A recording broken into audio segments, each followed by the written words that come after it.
Bismillahirrahmanirrahim. Assalamualaikum warahmatullahi ta'ala wabarakatuh. Alhamdulillah wa kafa wassalatu wassalamu ala Muhammadin nabiyil mustafa wa ala alihi wa sahbihi wa man wala. Qala Allah ta'ala fi kitabil aziz bal a'udzu billahi minasy syaithanir rajim. Bismillahirrahmanirrahim. يا أيها الناس قد جاءتكم موعظة من ربكم وشفاء لما في الصدور وهدى ورحمة للمؤمنين. Firman Allah Ta'ala yang bermaksud, wahai manusia, sesungguhnya telah datang kepada kamu Al-Quran yang menjadi nasihat, pengajaran dan peringatan dari Tuhan kamu dan menjadi penawar bagi penyakit-penyakit yang ada di dalam dada kamu dan juga menjadi hidayah, yakni petunjuk serta membawa rahmat bagi orang-orang yang beriman. Surah Yunus ayat 57. Yang dihormati, yang berbahagia Profesor Dr. Zulkifli bin Haji Muhammad Yusof, pensyarah kanan di Universiti Malaya di Akademi Pengajian Islam khususnya API, dan merupakan boleh dikatakan pakar dalam bidang kajian Al-Quran, khusus dalam tafsir Al-Quran dan metodologi tafsir Al-Quran. Dan Prof yang berbahagia, Prof mendapat sedikit latar belakang, mendapat kelulusan daripada Universiti Malaya juga, iaitu sarjana muda pada tahun 1987, kemudian menyambung pengajian seperingkat sarjana di Universiti Jordan di Amman, dan kemudian menyambung pengajian di peringkat PhD pada tahun 2001 selesai di University of Wales, Cardiff, United Kingdom.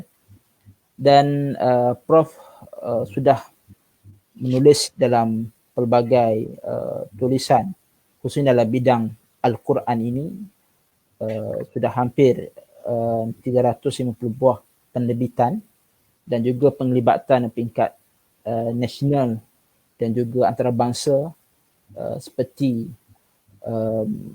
menjadi pemegang yayasan amanah yayasan semesta, Chairman Masjid Tun Abdul Aziz, dan juga pengalaman di peringkat antarabangsa seperti editorial board di beberapa jurnal di Arab Saudi, Emirates dan lain-lain. Dan ini bagi kami di pihak Pustaka Permata Ummah sudah amat bertuah dan juga amat berbesar hati kerana yang berbahagia Prof Dr. Zul dapat bersama dengan kami pada malam ini dengan bidang yang sesuai dengan sebuah buku yang akan dikupas pada malam ini, yang merupakan tulisan yang ditulis oleh Yang Berhormat Datuk Seri Tuan Guru Haji Abdul Hadi Awang, yang merupakan Presiden PAS dan juga Duta Khas Batarah Menteri ke Timur Tengah, yang mana beliau baru sahaja menerbitkan satu buku yang terbaru, itulah buku Celepan Jarum Kecil di Lautan Ilmu Al-Quran. Dan Alhamdulillah kita rasa sangat bertuah malam ini, sebuah buku yang ditulis oleh tokoh yang hebat ataupun tokoh yang sudah dikenali, dan juga kita dapat mendengar kupasan daripada yang berbahagia Prof Dr. Zulkifli, yang juga berkepakaran dalam bidang ilmu Al-Quran ini, dan mudah-mudahan kita sidang pendengar secara langsung sekarang dapat memanfaatkan sesi bedah buku Tuan Guru Haji Abdul Hadi Awang ini, yang saya dimaklumkan hanya tinggal 50 buah buku sahaja untuk tempoh sekarang ini, setelah hampir 6,000 cetakan kedua. Untuk cetakan kedua, keseluruhan 6,000 buah buku sudah hampir terjual dan berbaki 50 buah sahaja. Sidang pendengar yang mungkin belum mendapatkan buku ini boleh dapatkan daripada menghubungi pihak Pustaka Permata Ummah di Facebook page yang kita sedang bersiaran langsung sekarang. Okey, tanpa melengahkan masa, dengan besar hati menyemput yang berbahagia Profesor Dr. Zulkifli untuk meneruskan slot bedah buku kita pada malam ini. Falyatafaddal mashkurah. Terima kasih Ustaz Muhammad Ikram dan rakan-rakan urus dia. Assalamualaikum warahmatullahi wabarakatuh. Alhamdulillahirabbil alamin. Wassalatu wassalamu ala rasulil amin wa ala alihi wa sahbihi ajma'in. Rabbi shrah li sadri wa yassir li amri wa hlul 'uqdatam min lisani yafqahu qawli. Pertama sekali saya lahirkan rasa syukur kehadrat Allah Subhanahu wa taala dengan limpah kurnia dan keizinannya dapat saya online di bawah kelolaan Pustaka Permata Ummah pada malam ini untuk membicarakan sebuah buku bertajuk Celupan Jarum Kecil di Lautan Ilmu Al-Quranul Karim karya Tuan Guru Haji Abdul Hadi Awang, Yang Bahagia Datuk Seri Tuan Guru Haji Abdul Hadi Awang. Saya juga mengucapkan berterima kasih kepada pihak penganjur kerana sudi menjemput saya menyumbang buah fikiran bagi melihat buku ini dalam kacamata yang lebih luas. Saya fikir perbincangan malam ini mungkin tidak berakhir di sini. Mungkin kita perlukan satu sesi lagi setelah kita melihat secara sepintas lalu buku ini. Tetapi bergantung kepada keadaan, kalau selesai perbahasan ataupun bedah buku pada malam ini secara keseluruhannya, maka kita tidak perlu online lagi sekali. Tetapi kalau ada mungkin persoalan yang saya tidak dapat jawab atau perlu kepada penerangan yang lebih lanjut, maka kita akan bertemu lagi sekali.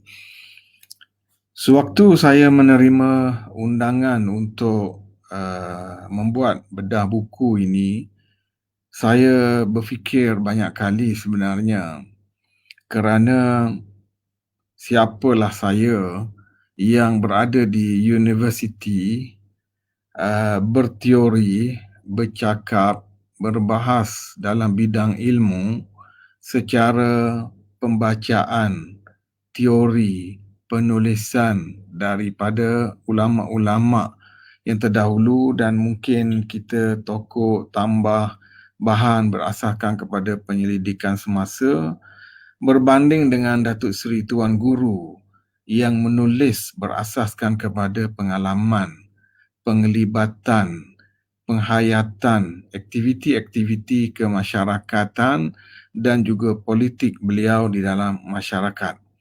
Sebenarnya jauh di antara saya dengan Datuk Seri dari sudut penglibatan dalam perjuangan Islam, menulis berasaskan kepada teori kalau kita sebagai pensyarah, berbanding dengan mereka yang lebih berpengalaman menulis berasaskan kepada penghayatan dan interaksi mereka di dalam masyarakat.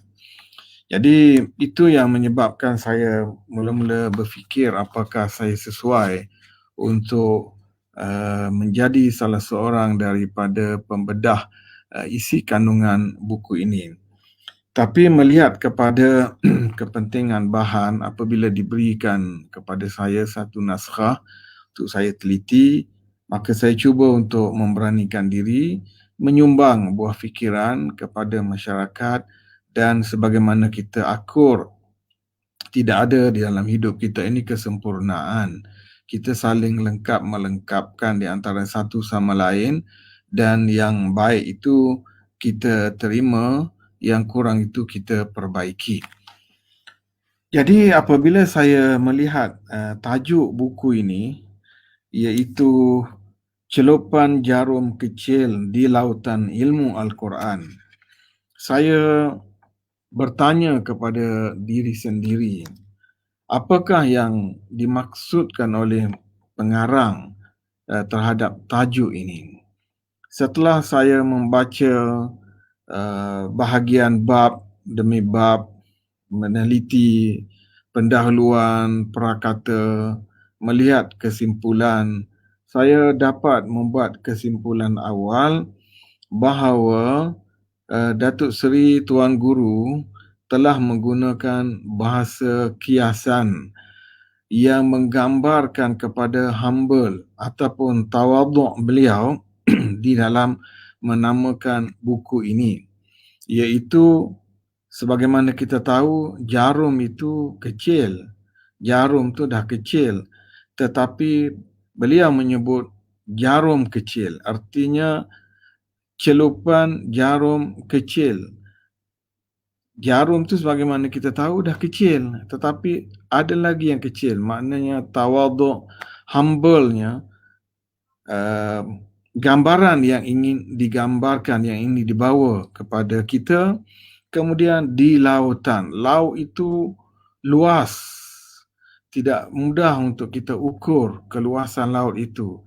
Dan kalau satu jarum jatuh di dalam laut itu, dan jarum itu pula jarum yang kecil, adalah sukar untuk kita mencarinya dan tidak terasa kehilangannya.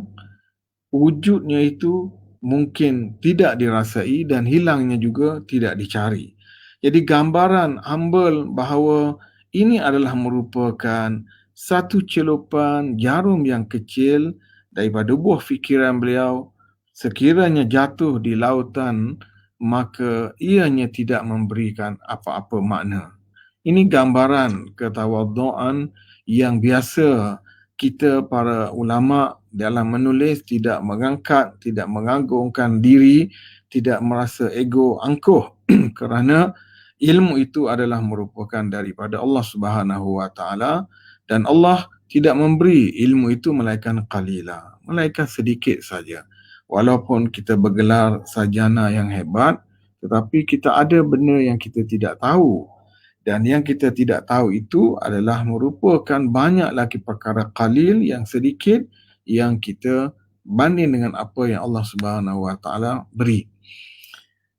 Jadi pengamatan beliau sepanjang beliau menjalani rawatan jantung di IJN,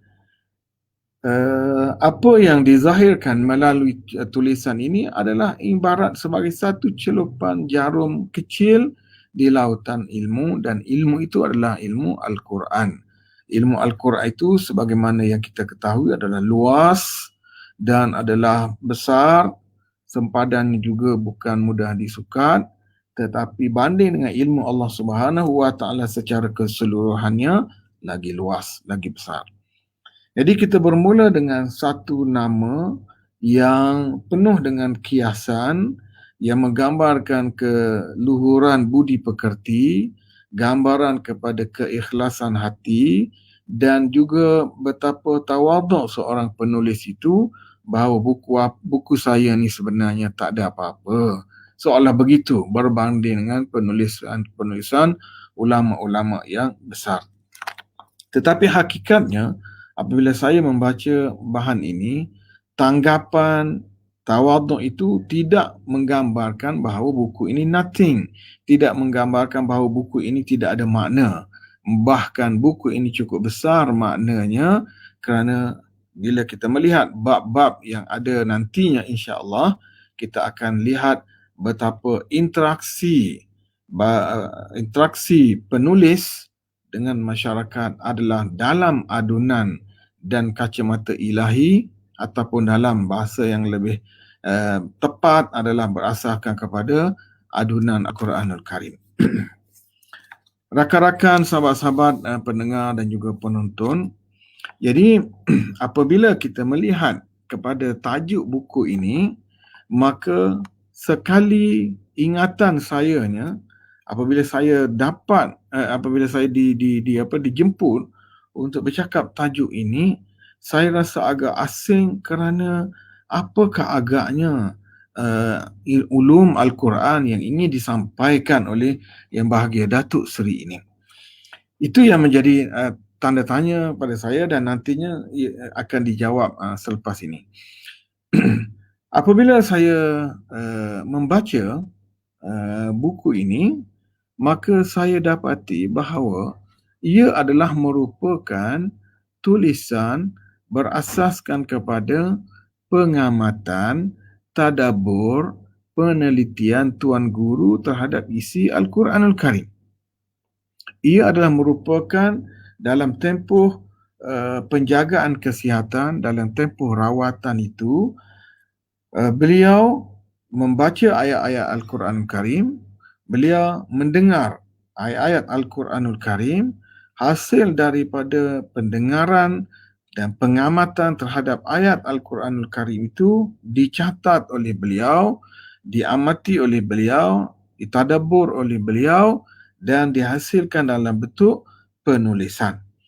Dan penulisan-penulisan itu adalah merupakan penulisan berasaskan kepada pendengaran, penelitian terhadap ayat-ayat Al-Quranul Karim. Di dalam realiti kehidupan para sarjana, alim ulama yang berinteraksi dengan Al-Quranul Karim, hasil daripada tadabbur seseorang terhadap Al-Quran, hasil daripada pengamatan seseorang terhadap Al-Quran, para ulama, pemerhatian mereka, pengkajian mereka terhadap Al-Quran, maka melahirkan apa yang disebut ulum Al-Quran. Ataupun disebut ulum itu plural, kata jamak, di mana kata singular ataupun mufradnya adalah ilmu Al-Quran. Jadi hasil daripada tadabbur dan penelitian para alim ulama itu, maka lahirlah apa yang disebut sebagai ulum Al-Quran dan ataupun dikenali sebagai ilmu Al-Quran. Ulum Al-Quran ini hasil daripada tadabbur itu melahirkan dua bentuk. Satunya adalah melahirkan mustalah-mustalah yang tertentu daripada ayat-ayat Al-Quranul Karim. Apabila seseorang itu meneliti ayat-ayat Al-Quran dari sudut tarikhnya, dari sudut sejarah turunnya misalnya, maka terbitlah ilmu yang dikenali sebagai asbab nuzul misalnya, ataupun tarikh nuzul, ataupun dikenali juga dengan berbagai ilmu yang lain, iaitulah kalau diketahui mana ayat dahulu turun, mana ayat kemudian turun berkaitan dengan hukum, yang kemudian ini menasakh yang terdahulu misalnya, membatal yang terdahulu misalnya, maka lahirlah mustalah yang dikenali sebagai nasikh dan mansukh. Begitulah juga penelitian dan pemerhatian terhadap ayat Al-Quran, para alim ulama dapat mengetahui ayat ini diturunkan di Mekah, ayat ini diturunkan di Madinah, ayat ini diturunkan sebelum hijrah, ayat ini diturunkan selepas hijrah misalnya, maka melahirkan ulum Al-Quran yang dikenali sebagai ayat Makkiyah, ayat Madaniyah. Begitulah juga aspek-aspek yang lainnya yang bila orang melihat antara ayat Al-Quran yang terdahulu diturunkan dengan ayat Al-Quran yang kemudian diturunkan, dihimpunkan dalam satu surah, diletakkan rapat-rapat dekat-dekat di antara satu sama lain, maka melahirkan ulum yang diperhatikan sebagai ilmu munasabat. Jadi ulum hasil dari penelitian ini ditulis, maka Imam Az-Zarkashi memperkenalkan bukunya misalnya Al-Burhan fi Ulumil Quran, berasaskan kepada penelitian, pemerhatian beliau terhadap ayat-ayat Al-Quran, lahirlah ulum yang dipecah-pecahkan mengikut bab-bab tertentu dalam buku beliau yang juga agak tebal, ada yang sampai 4 jilid. Dan Imam As-Suyuti juga begitu, sampai membuat review terhadap penulisan yang lepas, dan hasil penelitiannya menulis juga seperti Al-Itqan fi Ulumil Quran, menulis bab-bab ulum Al-Quran berasaskan kepada topik, berasaskan kepada tema, berasaskan kepada apa yang saya sebut tadi, tajuk-tajuk tertentu yang mereka perhatikan. Yang kedua, bahagian yang kedua adalah pemerhatian dan penelitian itu melahirkan pengajaran, melahirkan istinbat, melahirkan istintaj, dikenali begitulah. istilah-istilah dalam bahasa Arab, iaitulah hasil daripada penelitian, pemerhatian itu melahirkan ilmu-ilmu yang baru, melahirkan buah fikiran yang baru, pengajaran-pengajaran yang baru daripada ayat-ayat Al-Quran yang difahami, yang dibaca dengan baik, dengan teliti, difahaminya itu, maka melahirkan ilmu yang baru. Tuan Guru dalam buku ini telah mengambil metod yang kedua, iaitulah hasil daripada pemerhatian ini, istintaj ini, maka terbitlah sebuah buku yang dibahagikan kepada 5 topik besar. Topik besar iaitulah bab yang pertama, Islam sebagai asas kehidupan. Bab yang kedua, Al-Quran ibu segala ilmu. Bab yang ketiga, Al-Quran petunjuk bagi manusia. Bab yang keempat, Al-Quran membina ketamadunan manusia. Dan yang kelima, Al-Quran sebagai sistem cara hidup manusia. Jadi hasil daripada pemerhatian, penelitian, sewaktu beliau dalam tempoh rawatan itu banyak masa daripada ayat Al-Quran awal, Fatihah, Baqarah dan sebagainya itu sampai kepada hujung An-Nas itu, beliau meneliti, memerhati, mendengar, mengamati dan mengadunkan dengan realiti pergaulan beliau, persahabatan beliau, interaksi beliau dengan masalah dalam masyarakat dan juga politik dan sebagainya. Lalu beliau tulis dan beliau namakan dengan celupan jarum kecil di lautan ilmu Al-Quran. Kemudian setiap tajuk besar yang ditulis oleh Tuan Guru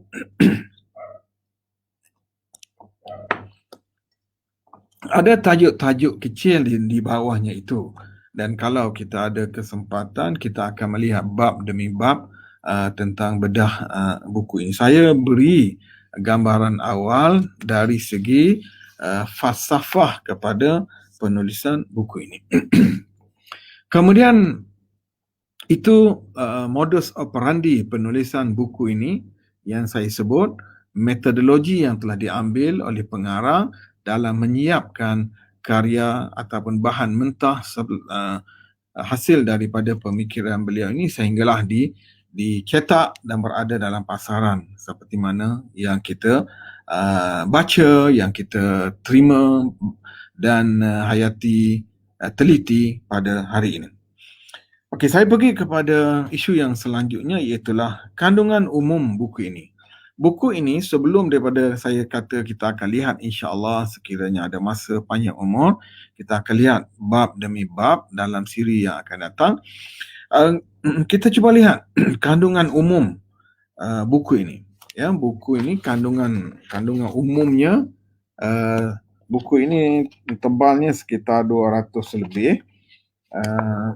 Tapi kandungan umum secara keseluruhan, apa yang mungkin dalam bahasa Arabnya disebut sebagai fikrah ammah, apakah yang ada dalam buku ini. Buku ini adalah merupakan pernyataan bagaimana nawaitu penulis itu dilahirkan, iaitu gambaran fenomena biasa manusia apabila diuji. Tuan Guru menulis sewaktu beliau dalam tempoh menerima rawatan. Dan rawatan, saya difahamkan rawatan itu adalah rawatan injap jantung. Merupakan satu rawatan yang ialah kita semua ketahui bukan sebarangan. Rawatan yang berkaitan dengan jantung ini yang agak kritikal.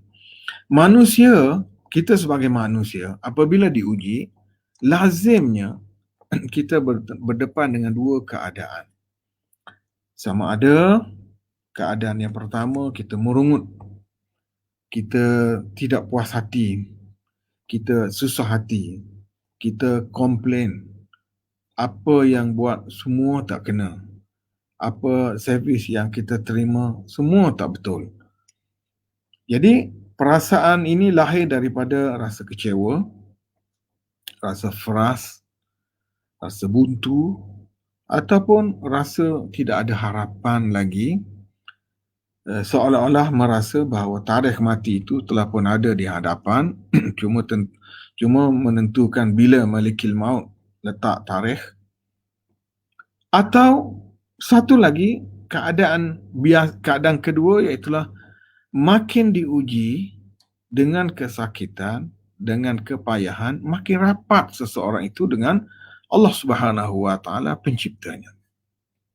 Inilah yang dimiliki oleh penulis. Penulis di saat diuji, di saat diuji dengan kesakitan, kepayahan dan rawatan itu, makin rapat dia dengan Allah Subhanahu wa taala. Apakah buktinya? Iaitulah dengan beliau mengambil Al-Quran, mendengar ayat-ayatnya, bacaannya, dan beliau sendiri membacanya. Apabila manusia Muslim ini membaca Al-Quranul Karim, sebagaimana yang biasa sangat kita dengar Allah Subhanahu wa taala sebut sifat orang mukmin ini, iaitulah wa idza tuliyat alaihim ayatuhu zadatuhum imana wa ala rabbihim yatawakkalun. Apabila mereka itu mendengar ayat-ayat Allah Subhanahu wa taala, makin bertambah imannya. Wa ala rabbihim yatawakkalun. Makin kuat tawakalnya kepada Allah Subhanahu wa taala. Kita biasa menziarahi orang sakit, kita mendengar yang merungut. Kita menziarahi orang sakit, kita mendengar macam-macam kerenah. Tidaklah kata tanda tidak redha, tapi kepayahan di saat sakit itu hanya insan yang diuji dengan begitu yang mengetahuinya. Kita mungkin tidak diuji begitu dan kita bersyukur dan semoga tidak menerima ujian yang begitu, kerana kita ini tidak tahu apabila kita diuji apakah kita boleh bertahan ataupun tidak. Dan lazimnya Allah Subhanahu wa taala akan menguji. Setiap orang yang beriman itu akan diuji oleh Allah Subhanahu wa taala. Dengan ujian itu, maka tahulah lulus atau tidak.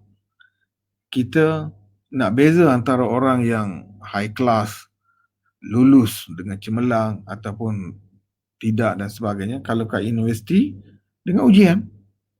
Bila kita buat exam, kita test, kita buat ujian, pelajar tu boleh jawab, maka artinya pelajar tu cemerlang. Pelajar tu baik, bagus, kerana dia lulus ujian. Ada pelajar yang tidak lulus. Walaupun kita kata budak tu cerdik, tapi tak lulus exam. Susah masyarakat untuk menerimanya. Jadi, untuk lulus itu mesti buat preparation, mesti buat persediaan. Kita bersedia, kita bersiap, tetapi belum tentu juga waktu kita dalam membuat persiapan kita itu mencukupi. Ya, kita tahu persiapan untuk menghadapi sakit itu. Dan manusia ni diuji sama ada dengan nikmat. Betapa ramai manusia bila diuji dengan nikmat, dia lupa daratan. Bila diuji dengan rahmat, dia lupa dunia. Bila diuji dengan berbagai-bagai ujian seumpama itu, dia lupa Tuhan.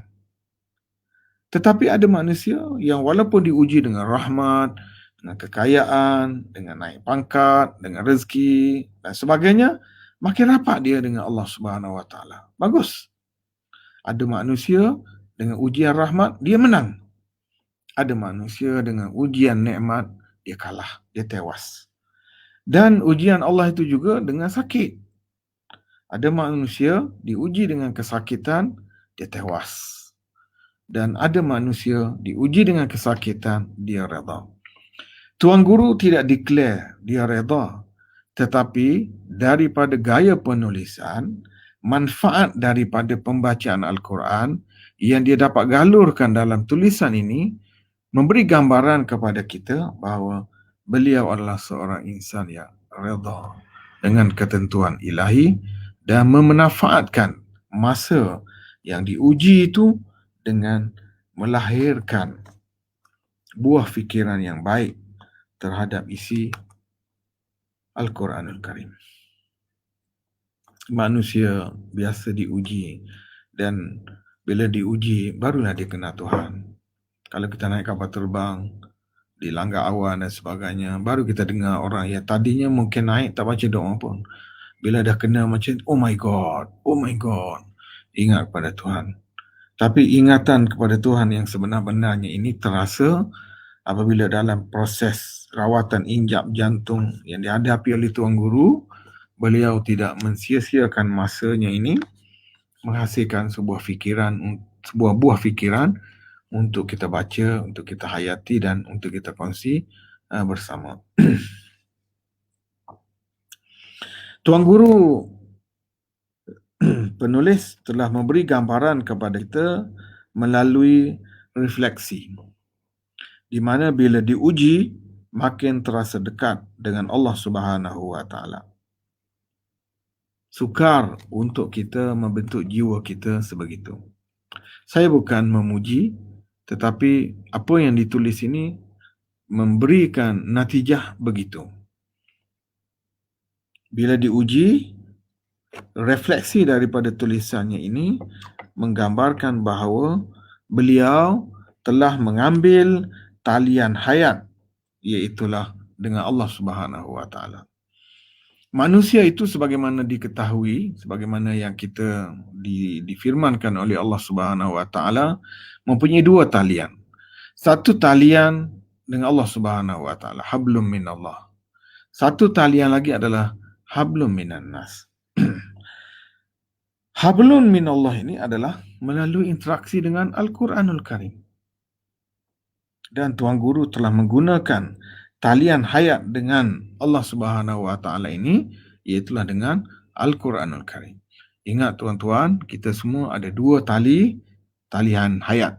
Satunya talian hayat kita dengan Allah Subhanahu Wa Taala, perelokkan hubungan kita dengan Allah Subhanahu Wa Taala dengan istighfar, dengan mohon pengampunan dan sebagainya, dan dengan memperelokkan bacaan dan penelitian terhadap ayat-ayat Al-Quranul Karim.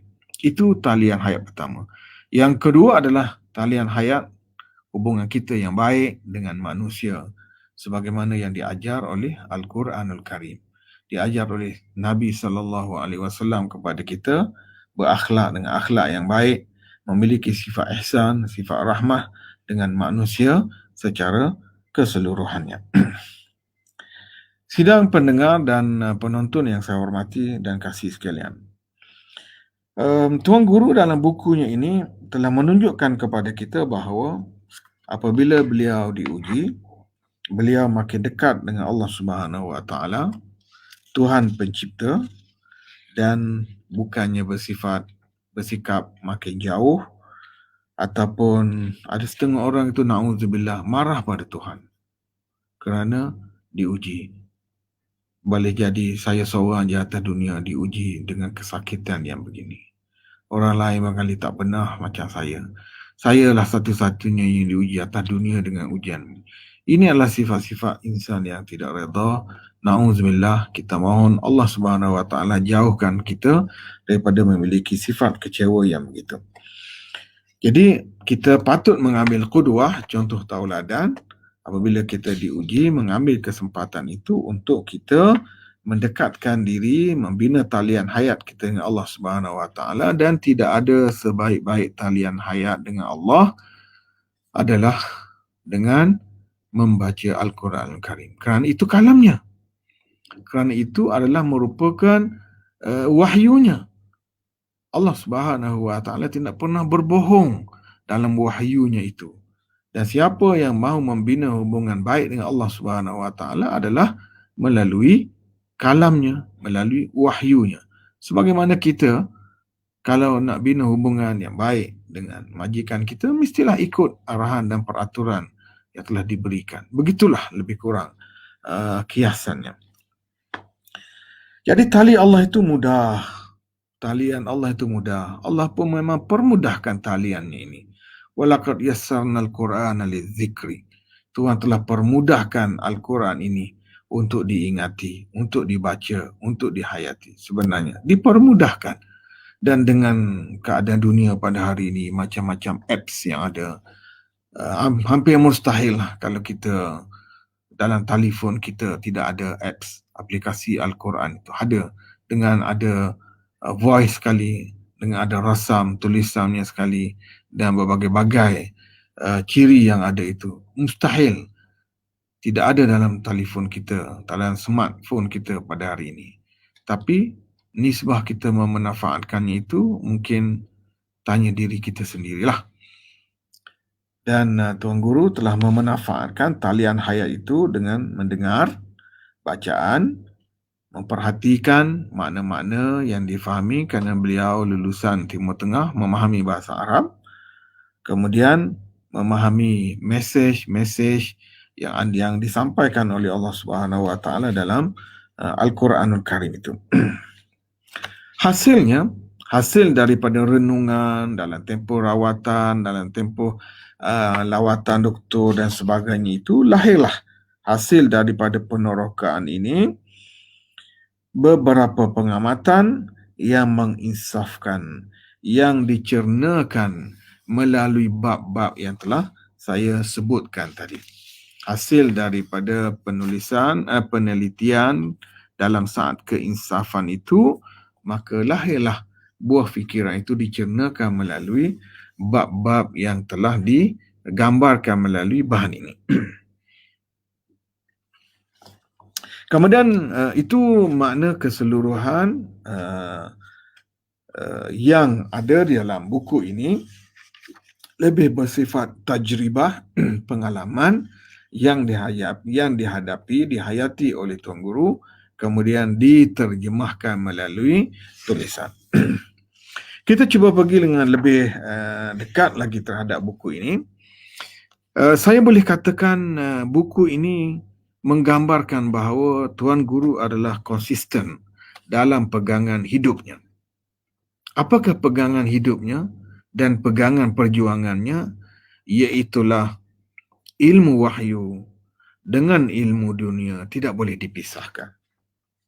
Beberapa kali, beberapa tempat di dalam bab ini berlaku perulangan sama ada secara sengaja ataupun secara tidak sengaja ataupun secara langsung, secara tidak langsung dikeluarkan statement yang memberi makna begitu, yang menggambarkan bahawa ilmu dunia dengan ilmu wahyu dengan ilmu dunia ini mesti digabungkan, tidak boleh dipisahkan. Saya petikkan sebagai satu contoh dalam tulisan beliau menyatakan, dalam perbincangan saya dengan pakar perubatan, bertambahlah keyakinan saya bahawa wajib digabungkan ilmu wahyu bersama ilmu perubatan moden yang juga kurniaan Allah Subhanahu Wa Taala. Kedua-duanya ini dari sisi Allah Subhanahu Wa Taala, manusia telah mensekularkan dia, memisahkannya. Ini ilmu dunia dan ilmu ini adalah ilmu akhirat. Mereka yang mencari dunia tidak berjumpa akhirat, mereka yang mencari akhirat tidak berjumpa dengan dunia. Beliau konsisten bahawa ilmu ini tidak boleh dipisahkan kerana kedua-duanya datang dari Allah Subhanahu Wa Taala, maka ia mesti dilihat dalam kacamata yang digabungkan. Lalu beliau memberikan satu contoh yang mudah untuk kita pegang, untuk kita terima. Satu contoh yang begitu simple, begitu mudah. Teringat dalam sirah Rasulullah apabila seorang sahabat radhiyallahu alaihim ajma'in, seorang sahabat radhiyallahu anhu menggunakan madu lebah kerana khasiatnya disebut di dalam Al-Quran. Tiba-tiba perutnya bertambah sakit. Lalu dia berkata, "Wahai Rasulullah, perut saya bertambah sakit walaupun meminum madu mengikut Al-Quran." Sabda Rasulullah sallallahu alaihi wasallam, "Allah Maha benar, tetapi perut kamu yang bohong." Kemudian apa yang disimpulkan oleh Tuan Guru? Tuan Guru membuat kesimpulan, maksudnya sahabat itu memakan madu atau ubat dalam kadar dos yang berlebihan. Ia memberikan kefahaman bahawa wajib digabungkan ilmu wahyu bersama ilmu duniawi. Kesimpulan mudah yang dibuat oleh beliau berasaskan kepada petikan dialog sahabat dengan Nabi tadi. Madu itu manfaat, tapi kalau ambil overdose banyak, maka berlakulah perkara yang berlakulah. Perutnya makin sakit, mungkin dia ishal ataupun cirit, ataupun beliau mengalami gejala yang lain. Jadi mestilah diambil dengan dos yang sesuai, dengan jumlah yang munasabah. Siapakah yang boleh memberi nasihat dos yang sesuai, yang munasabah ini? Maka rakan-rakan yang pakar dalam bidang perubatan ataupun pakar dalam bidang yang berkenaan barulah boleh memberikan rawatan terhadap penyakit. Maknanya bagi beliau melihat satu dengan yang lain itu saling lengkap melengkapkan. Perlu kepada yang lain, tidak boleh independen semata-mata, maka ia adalah merupakan since dia ni adalah hadis Nabi, maka ambillah sebegitu dengan jumlah yang luar biasa kerana nak sembuh cepat dan sebagainya. Tidak begitu. Okey, jadi itu kiasan-kiasan mudah yang Tuan Guru sebut dalam buku ini, kerana saya fikir beliau menulis ini adalah sebagai seorang ahli politik juga, beliau menulis untuk mudah difaham bukunya, buah fikirannya, dan dibaca sesuai untuk semua peringkat usia, especially kalangan-kalangan orang awam yang perlu memahami perkara-perkara yang berkaitan dengan syariah ini. Kemudian kita pergi sikit lagi kepada buku ini. Di dalam mukaddimah, baginda Tuan Guru telah menyebut banyak perkara, tapi yang saya boleh highlightkan ada beberapa perkara. Pertama, beliau telah meletakkan batu asas dalam mukaddimahnya, iaitulah Al-Quran ini merupakan sebuah kitab mukjizat. Al-Quran sebuah kitab mukjizat. Artinya ia adalah kitab yang tidak boleh dicabar. Bukan tidak boleh dicabar, boleh dicabar, tetapi natijahnya adalah berakhir dengan kegagalan. Orang-orang dahulu telah pun mencabar kandungan Al-Quran, sebagaimana juga penulisan Al-Quran, sebagaimana bacaan Al-Quran dan semua aspek Al-Quran. Mereka mencabar dengan berbagai cara, tetapi gagal. Oleh kerana kitab Al-Quran ini daripada Allah, maka ia merupakan kitab mukjizat. Tuan Guru dalam mukaddimahnya menyebut bahawa itulah hujah yang paling kuat bagi menunjukkan kenabian dan kerasulan Nabi Muhammad sallallahu alaihi wasallam. Dan itu juga menunjukkan bahawa ilmu yang Allah Subhanahu wa taala kurniakan melalui Al-Quranul Karim yang cuba diistintaj, dikeluarkan oleh Tuan Guru dalam buku ini, menunjukkan bahawa Al-Quran itu saleh, sesuai fi kulli zaman wa makan, pada semua tempat dan pada semua ketika. Ianya bukan sesuai pada zaman Nabi saja, tetapi dia juga adalah merupakan sebuah kitab yang sesuai sehinggalah dunia ini berakhir. Itu perkara pertama yang disebut oleh Tuan Guru dalam mukaddimah buku beliau. Kemudian selanjutnya beliau menyebut bahawa ilmu Allah Subhanahu wa taala itu adalah terlalu amat luas, dan beliau cuba kaitkan apa yang beliau tulis ini berbanding dengan ilmu Allah Subhanahu wa taala itu sendiri adalah jauh beza. Maksudnya apa? Maksudnya apa yang beliau fahami daripada buku ini, walaupun berjaya dizahirkan oleh beliau, tapi hakikat sebenarnya di sisi Allah Subhanahu wa taala masih banyak, masih luas.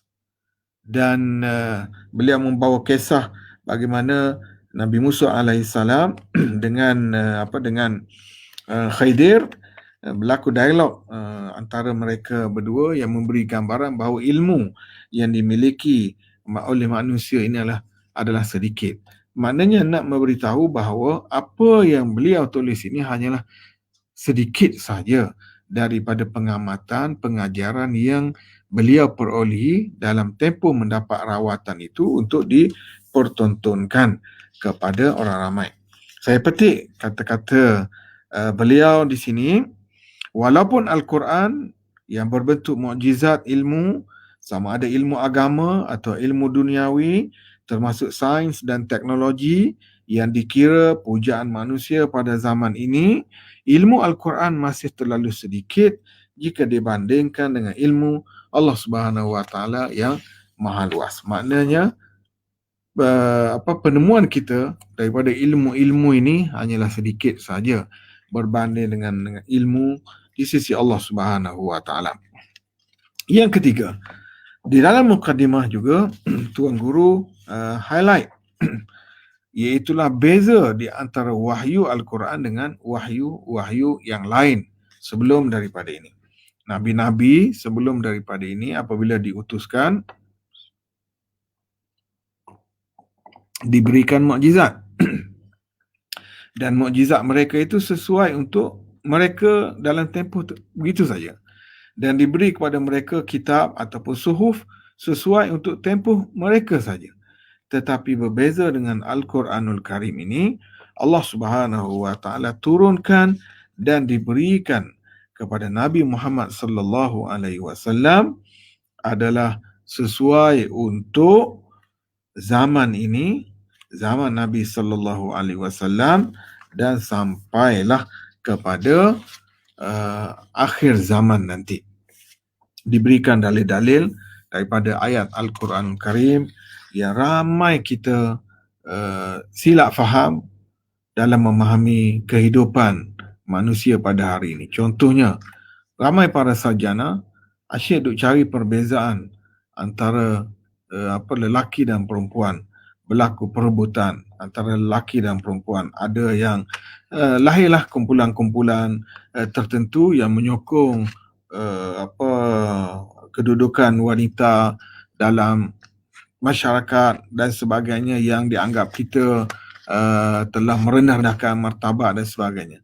Ini adalah kacamata yang salah, kerana Islam melalui panduan Al-Quran telah menyebut Allah Subhanahu Wa Taala jadikan, di sini dipetik ayat Al-Quran oleh Tuan Guru yang menunjukkan bahawa Islam itu relevan dulu dan juga kini. Tetapi Barat telah merosakkan kefahaman itu yang menyebabkan lalu berlakulah pergaduhan, perbezaan serang menyerang di antara lelaki dan perempuan disebabkan beranggapan bahawa kaum lelaki telah mengambil hak kaum wanita telah cuba merampas hak kaum lelaki dan sebagainya. Simple saja ayat dipetik oleh Tuan Guru yang menyebut ya ayuhan nas inna khalaqnakum min zakarin wa untha. Tuhan jadikan lelaki dan perempuan itu, dan waja'alnakum syu'uban, kemudian dibentuknya bangsa itu, wa qabaila, kabilah, lita'arafu. Maknanya dijadikan wanita, dijadikan lelaki itu lita'arafu, untuk saling kenal mengenal di antara satu sama lain.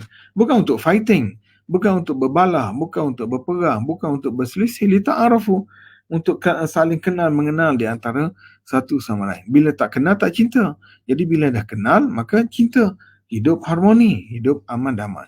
Begitulah prinsip Al-Quran secara mudah menunjukkan bahawa Tuhan jadikan kita ini berpuak dan sebagainya adalah lita'arafu, untuk kita saling kenal mengenal, understanding di antara satu sama lain. Begitulah juga dijadikan kaum lelaki dan juga kaum wanita. Saya cuba habiskan mukadimah Tuan Guru ini untuk malam ini. Ada 2 poin lagi. Kemudian yang berikutnya, Tuan Guru menyebut dalam mukadimah ada 3 perkara asas manusia ini diciptakan, iaitulah pertama untuk ibadah, kemudian yang keduanya adalah untuk menjadi khalifah, dan yang ketiganya adalah untuk melaksanakan amanah. Manusia dikehendaki melaksanakan 3 perkara itu. Al-Quran, kemudian 3 perkara itu bagaimana hendak dilaksanakan. Tuan Guru menyebut bahawa Al-Quran menunjukkan bagaimana 3 perkara tadi diurus. Bagaimana amanah itu diuruskan, bagaimana khilafah itu diuruskan, dan bagaimana ibadah itu dilaksanakan. Tujuan manusia dijadikan adalah untuk menjadikan hamba kepada Allah Subhanahu Wa Taala. Walau bagaimana perkasa dia, hebat dia bagaimana sekalipun, Allah Subhanahu Wa Taala tetap menganggapnya sebagai makhluk, manusia ada kedaifan dan dia mesti follow SOP yang Allah Subhanahu Wa Taala telah tetapkan dalam menguruskan hidup. Kemudian begitu juga sebagai khalifah, apabila manusia ini nak mengurus dunia ini, perlu ada leader, perlu ada kepimpinan. Bagaimana bila dia jadi pemimpin, bagaimana dia perlu urus dunia. Jadi ini juga ditunjukkan oleh Al-Quranul Karim. Sebagaimana juga yang ketiga adalah amanah, untuk melaksanakan amanah, memakmurkan muka bumi ini berdasarkan kepada panduan daripada Al-Quran Karim yang tidak mampu dilaksanakan oleh jamadat, oleh makhluk-makhluk yang lain. Tapi makhluk manusia diberi tugas untuk memakmurkan dunia ini dengan amanah berbagai yang diberi oleh Allah Subhanahu Wa Taala dan dikehendaki untuk tidak khianat. Yang akhir sekali, poin yang terakhir dalam dalam mukadimah ini, Tuan Guru menyebutkan suatu hadis yang panjang, di mana hasil daripada hadis yang panjang ini, beliau menyebut hadis ini adalah merupakan hadis yang panjang yang berkenaan dengan fitnah akhir zaman, dan penyelamat kepada fitnah akhir zaman adalah Al-Quranul Karim. Hadis tu panjang, masa tak mengizinkan. Tuan-tuan boleh baca. Hadis ini diriwayatkan oleh At-Tirmizi dan Ad-Darimi. Hadis ini yang menunjukkan bahawa apabila berlaku fitnah nanti, yang akan boleh menyelamatkan kamu adalah Al-Quranul Karim. Akhir sekali, beliau menyebutkan bahawa dalam ruangan beliau menerima rawatan jantung ini, beliau mengulangi lagi sekali, mengambil kesempatan mendengar bacaan Al-Quran secara tadabbur sebagai penawar menghadapi kesakitan. Tiba-tiba terlalu banyak penemuan ilmu yang terpancar daripada Al-Quran yang beliau baca itu. Maka inilah sedikit catatan yang tidak mungkin mencapai noktah yang halus daripada lautan ilmu mukjizat Al-Quran yang tidak bertepi. Mudah-mudahan tulisan ini menjadi ilmu yang bermanfaat kepada semua. Demikianlah secara sepintas lalu fikrah ammah isi kandungan buku ini secara keseluruhannya, dan insya-Allah dalam perbahasan yang akan datang kita akan melihat bab-babnya yang ada sebanyak 5 bab ini. Kita akan lihat bab-babnya ini dengan lebih terperinci, dan saya memang berhasrat untuk melihat pada perbincangan yang akan datang. Jadi begitulah saya kembalikan majlis ini kepada Ustaz Ikram untuk melihat kalau ada perbincangan ataupun soalan daripada penonton ataupun apalah yang perlu ditokok tambah kemudiannya, insya-Allah. Terima kasih kepada semua. Assalamualaikum warahmatullahi wabarakatuh. Waalaikumsalam warahmatullahi wabarakatuh. Terima kasih kepada yang berbahagia Prof. Dr. Zulkifli di atas kupasan berkenaan ataupun sekitar kandungan buku Cedepan Jarum Kecil di Lautan Ilmu Al-Quran karya Tuan Guru Dr. Sri Haji Abdul Hadi Awang, yang hampir sejam, dan alhamdulillah banyak catatan yang saya sendiri dapat buat, terutama dari sudut fikrah ataupun dari sudut, pertama sekali sudut falsafah penulisan Tuan Guru ini, yang menekankan beberapa elemen, terutamanya lah dari sudut perspektif ulumul Quran, yang mana Profesor Datuk Dr. Zulkifli menjelaskan, ditulis dari perspektif yang kedua, iaitu berkenaan dari sudut metodologi istintaj ataupun mungkin istinbak ataupun istikhraj daripada kandungan Al-Quran sehingga melahirkan buku ini. Yang kedua ialah banyak terlalu panjang.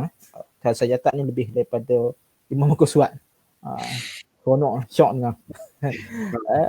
Fikrah amah daripada ataupun pemikiran Tuan Guru daripada bahagian awal sahaja, saya kira hanya terhenti di tingkat mukaddimah, belum lagi masuk isi kandungan buku yang insya-Allah kita akan sambung dalam siri yang akan datang bersama yang bahagia Prof Datuk Dr. Zulkifli yang akan dimaklumkan kemudian tarikh yang akan datang kelak insya-Allah. Mungkin buat masa ini kalau ada sebarang soalan daripada penonton boleh diajukan. Cuma soalan daripada moderator sendirilah. Satu soalan kepada kita start moderator dulu. Panas enjin. Walaupun dah sejam dah. Soalan daripada saya sendiri berkenaan dengan bedah buku pada malam ini. Profesor ada sebut tentang sikap ataupun asas fikrah yang terbit ataupun terzahir pada karakter Tuan Guru ini ialah sikap konsisten beliau dalam perjuangan beliau secara perkataan maupun secara tindakan yang boleh dilihat dalam sepanjang penglibatan beliau khusus dalam dunia politik dan juga dakwah di negara kita.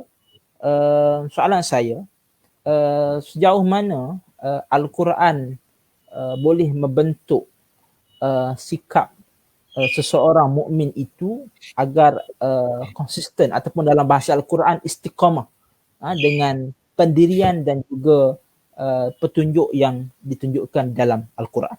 Silakan Prof. Terima kasih Ustaz Ikram ya. Panas enjin macam mana, dah sejam ni panas. Panas sangat dah. Okey, tak apa, saya gurau ya. Okey, pertama sekali lah kita perlu pada kunci lah ya. Apa jua perkara kita perlu pada kunci ataupun kalau zaman anak muda ini dia panggil password ya. Kalau kita tak ada password tu, kita tak boleh enter, kita tak boleh masuk. Jadi Tuan Guru ni dia ada kelebihan itu, dia ada password itu. Dia belajar di Timur Tengah, belajar BA di Madinah, kemudian sambung master di Mesir ya. Jadi bahasa Arab itu dah sedaging lah telah dimiliki oleh beliau. Jadi password itu ataupun kekunci itu ada dimiliki oleh beliau. Jadi beliau boleh masuk. Tinggal lagi ada orang dia ada kunci tapi dia tak ada metodologi. Jadi maka dia jadilah bahasa Arab itu sebagai bahasa perbualan. Macam kita, macam apa, pelajar-pelajar antarabangsa datang belajar bahasa, dia dapatlah bahasa itu. Tapi dia tidak menghadam, dia tidak menikmati bahasa itu. Tapi orang yang ada manhaj, orang yang ada metodologi, maka dia menikmati kepuasan bahasa itu tadi. Dan yang ketiganya ialah dia mengguna bahasa itu. Bagaimana dia mengguna bahasa itu? Iaitulah dengan kuliah tafsir Al-Quran yang dia buat di Masjid Rusila itu. Sebenarnya saya masa belajar sekitar tahun 80-an, 85, 84 gitu. Tuan Guru datang mengajar ke Kuala Lumpur ini di masjid tak jauh daripada tempat yang saya belajar di Malaya. Masjid Mujahidin. Dulu masjid tu macam surau kayu je. Sejak Tuan Guru mengajar, berjaya dijadikan sebuah masjid yang besar, yang makmur. Jadi kami pelajar-pelajar mesti datang mendengar syarah-syarah, ulasan-ulasan tafsir beliau di situ. Jadinya apa yang saya nak sebutnya ialah beliau berinteraksi nas Al-Quran itu dengan realiti masyarakat. Ini juga kata kunci yang ketiga untuk seseorang itu, sebagaimana soalan Ustaz tu tadi, ada kesannya. Boleh berubah, boleh diperbaiki. Kerana apabila kita berinteraksi dengan masyarakat, dan Tuan Guru ni dah 2 kali khatam dah kitab tafsir. Kita tahu nak prepare, saya kat universiti sebelum pergi lecture bukan boleh pergi cakap kosong. Nak kena prepare, nak kena rujuk kitab, nak kena tengok tambah-tambah kalau ada isu khilaf, kalau ada pembacaan, kalau kiraat yang berbeza, setiap kiraat berbeza itu memberi makna yang berbeza. Kemudian kena tengok juga realiti masyarakat sesuai dengan kiraat yang mana, sesuai dengan syariat, hukum, pendapat, fiqh yang mana untuk diberitahu kepada masyarakat. Ini adalah benda yang melibatkan kebijaksanaan dalam mengolah. Dan benda ini bukan mudah Ustaz nak dideliverkan kepada masyarakat. Saya mengaji contohnya. Saya mengaji dan saya belajar boleh tanpa wuduk pegang mushaf Quran. Okey. Saya mengaji dan saya belajar bersentuh dengan isteri, tak batal wudu, nak pergi solat dan sebagainya. Saya mengaji, saya belajar. Tapi bolehkah saya cerita kepada masyarakat di luar sana perkara itu dalam keadaan masyarakat kata, oh hebat, ilmu baru ini, kita baru tahu ini dan sebagainya. Tak semudah itu.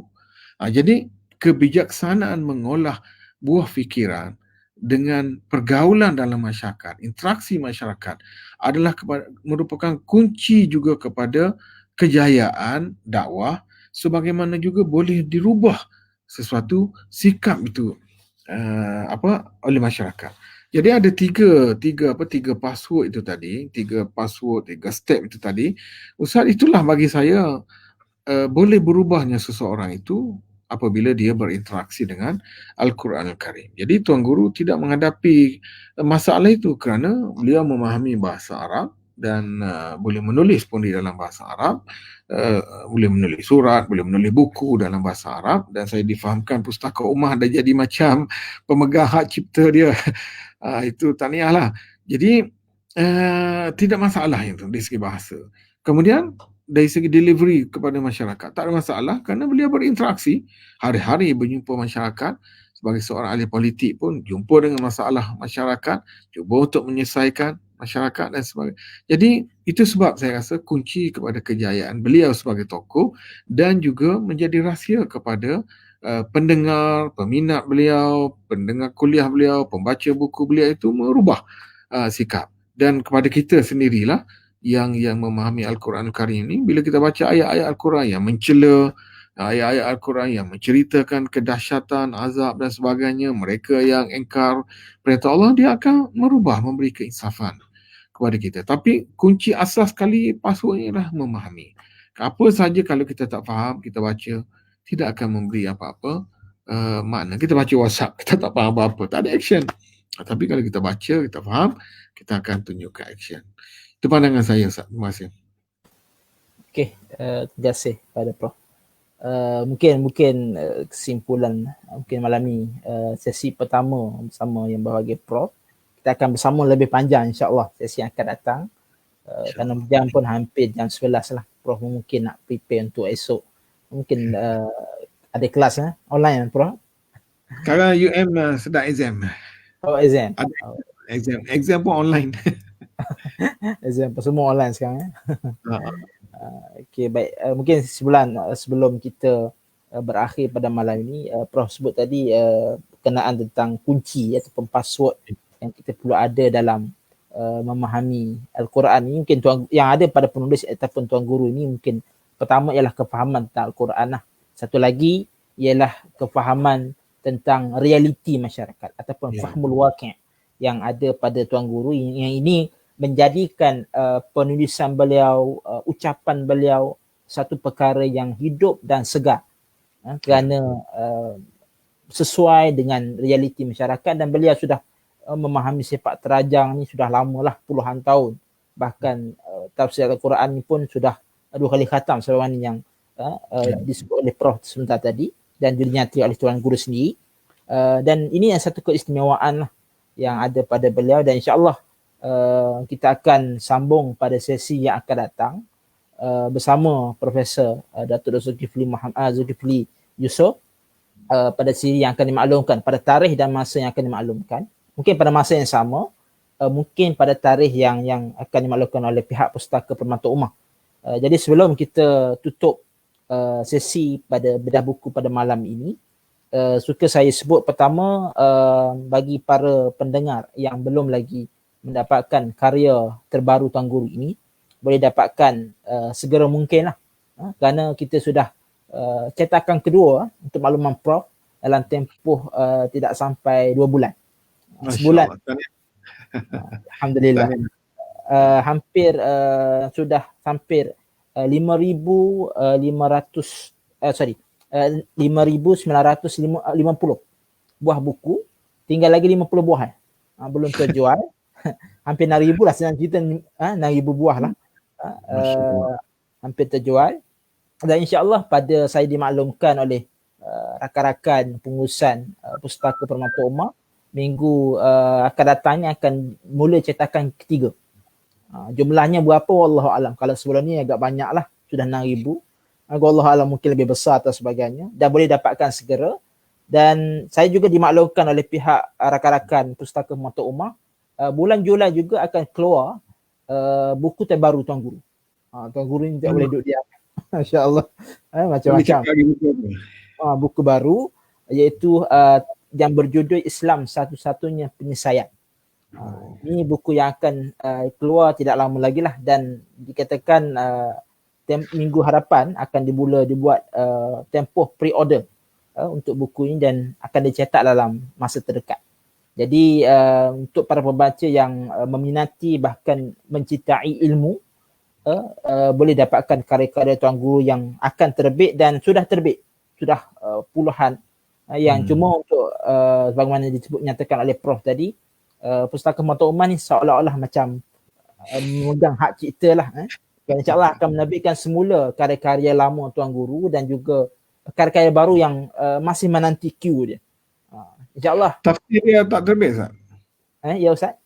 Tafsir, koleksi tafsir. Okey, koleksi tafsir kita masih lagi dalam proses penyusunan. Ikut dalam planning tu insyaAllah akan ada lah koleksi tafsir daripada mungkin by juzuk ataupun mungkin by surah lah. Dan kos agak tinggi jugalah, dan akan diproses dalam masa terdekat lah. Sekarang tengah kumpul bahan. Memang banyak telaga ilmu Tuan Guru ni. Ya. Alhamdulillah.